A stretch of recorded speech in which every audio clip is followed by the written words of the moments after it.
something to hold on, like a rail, or I have something to hold on to so that I don't fall. But when I come out, I don't have anything to hold on to. So I could fall and hit my head on the shower tray.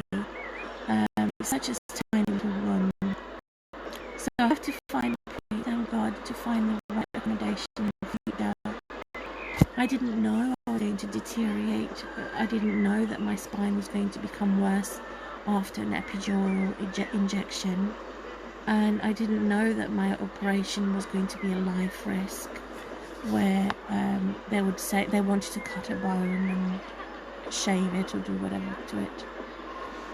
So it was an emergency when I had gone to the hospital to have my MRI scan in 2020.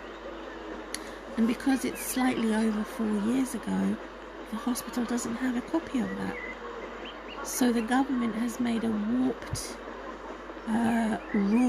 rules implemented to say that every 4 years the previous medical records are blocked or hidden, which is totally wrong. So now they're saying I should have another MRI scan because they can't see my MRI scan since 2020.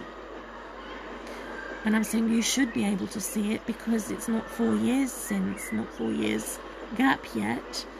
And so I'm not happy having another MRI scan that could give me cancer. So again, it's my prayer in thinking how terrible it is, the risk, and how people have tunnel vision, that they don't see the bigger picture, and sometimes they ignore pre-existing medical conditions.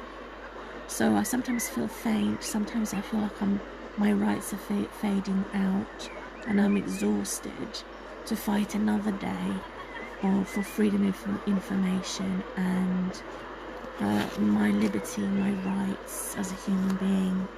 But God has always been there to help me to come out of this trouble.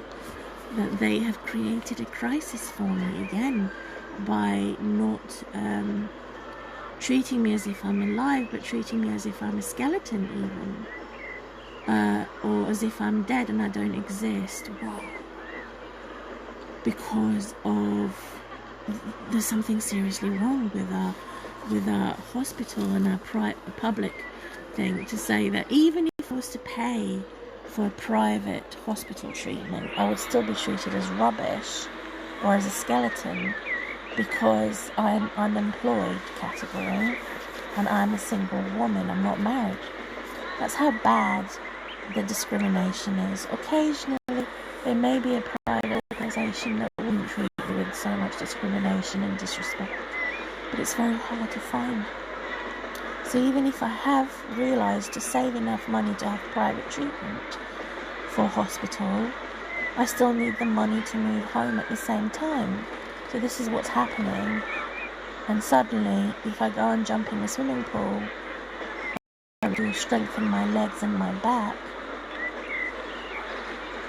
Squeaking and squatting, whatever I'm doing in the swimming pool, I'm still having the enemy overhead and in front of me.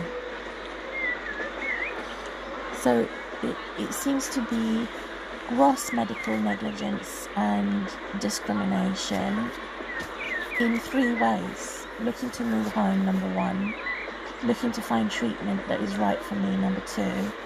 And looking to enjoy my physiotherapy when I go swimming without being stalked and spied by an enemy. So 3 troubles. So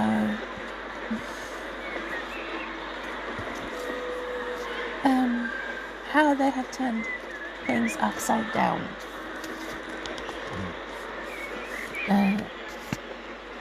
So what the explanation of how God is my doctor, my carer, my assistant, a professional title. So God is more than a friend to me. God is everything to me, my religion. To know that I don't have equal opportunity. It is not a fair society. And because of God and heaven on earth and God's holy name, that is Jesus,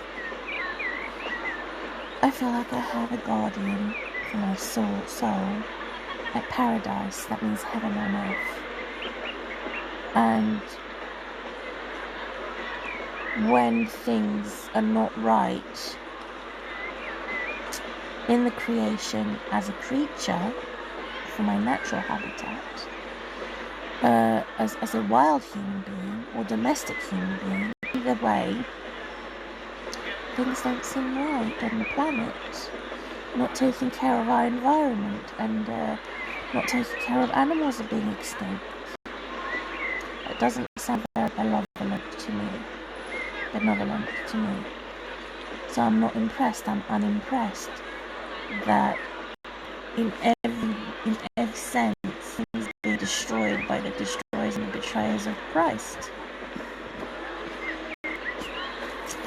So not only am I a minority in the world's population as a genuine, devout, religious person, I'm being attacked at the same time, compared to the majority that are being protected. This is the upside down world. Everything I like, the prince of darkness reply and respond to destroy everything that I like, and that is supposed to be healthy for me and to help and heal me. I raise my eyebrows thinking, so much opposition, I have so much oppression that it could kill me, this bad stress.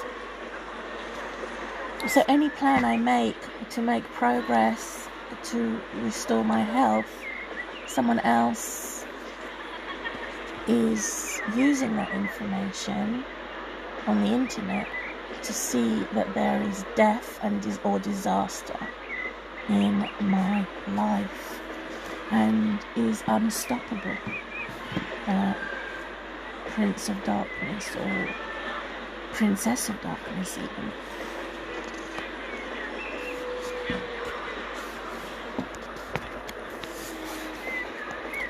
So, on the 15th of September, it will be my birthday, actually.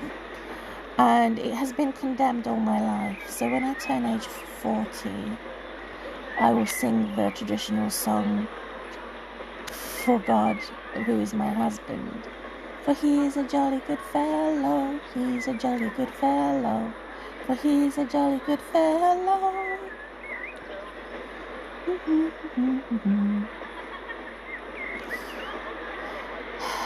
Because elderly robots who are watching this video in a senior position would assume that God is only there for old people. I'd say God is there for everybody. Those that have cancer, terminal sickness, and for those who are racially targeted for abuse and have a racially profile to be targeted for abuse, which is in my case. It's appalling. Type of hostile environment. And what's amazing is for me to be able to be in a position to say to my enemy, you are toast. Because it's one law for the rich and the employed, another law for the unemployed and the poor. So it's amazing for me to be able to say that. You're toast. In other words, go to hell.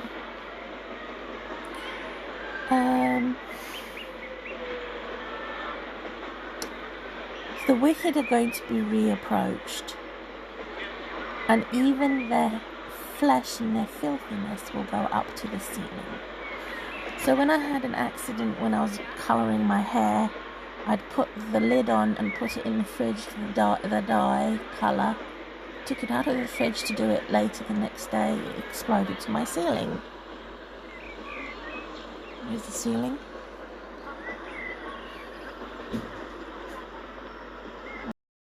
Somewhere near my ceiling. Trying to find it on the ceiling. So it exploded on my ceiling. I need to find a DIY worker. Not most of them say that they have to do the entire ceiling They won't just do the small area, which is very expensive. It's like £200 to £300. So it makes me think or symbolise that as witchcraft, and all those who are against God and against God's people, and that blackness. So my hair's not naturally black, it's brown. So I didn't colour it black in the end. A sigh of relief. It's my ceiling that's black. And you think of the blank faces and the blank facial expression, which is totally inhuman, where they slam the door in your face and they're insolent, ignorant, and they would find a weapon to attack you with. If they don't have a gun, they would use a knife. And to me, that is very, very grisly, tyrannical, terrorist. To say I shouldn't be clothed, I should be naked, as a result of the majority despising anyone who practices real religion. And it's a witchcraft. It's this wizardry and this sinful nature that says you can't take a photograph, you can't be dressed, you can't do this, you can't do that, because you're unemployed and because you're not really a religious person. And it can be frightening, it can be sickening, it's very distressing, it can be very depressing to be tortured, and to lose someone that you love and that doesn't love you. So it's a partial, one-sided relationship. That's how I close my video now. I can put my jumper back on as I'm feeling cold. So I close my video now, complete, in confidence that God is on my side, whether I'm alive or whether I'm dead, either way. And I have looked at the stereotypes